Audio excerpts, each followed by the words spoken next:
News. Grupong Bayan, hinamon ng bagong liderato ng Senado sa paggamit ng pondo ng Office of the President at papel nito sa rollout ng pork barrel at korupsyon sa flood control projects. Kasama mo sa balita si Radyoman Chill Emprido. RMN Live Report. Radyoman Drew, Radyoman Angel, hinamon ng grupong Bagong Alyansang Makabayan ng bagong liderato ng Senado kasabay ng pagdinig sa panukalang pondo ng Office of the President.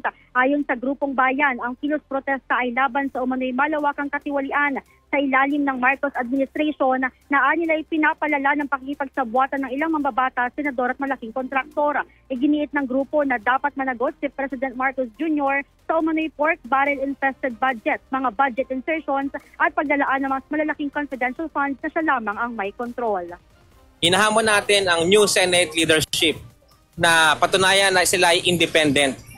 Ngayon naka-schedule na talakayin ang budget ng Office of the President, dapat walang parliamentary courtesy.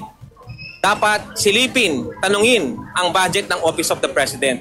Paano ginamit ang confidential funds? Ano ang papel ng Malacanang sa rollout, distribution ng mga pork barrel projects including flood control? Imbestigahan ang mga senador na sangkot sa korupsyon. Ano ang gagawin ng Senado ngayong napangalanan ang ilang sa mga senador na sangkot di umano dito sa flood control corruption scandal?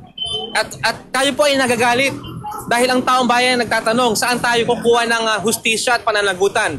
Sa House of Representatives, sangkot ang mga mambabatas. Dito sa Senate, sangkot ang mga senador. Parang ang hirap magpanagot ng mga opisyal. Pag impeachment, haharangin ka sa Senado, sa Korte.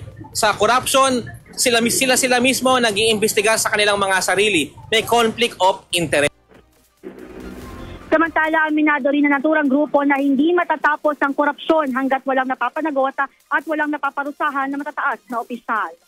Walang napaparusahan na matataas na mga opisyal kaya nagpapatuloy. Kaya ang hamon natin dapat kasuhan, ikulong ang mga korap, pagbayarin ang mga sangkot kabilang mga matataas na opisyal. Hanggat walang napaparusahan, nakukulong, magtutuloy lang ang kanilang modus operandi. Kaya dapat tuloy-tuloy din po ang pagsalita at pagkilos ng taong bayan.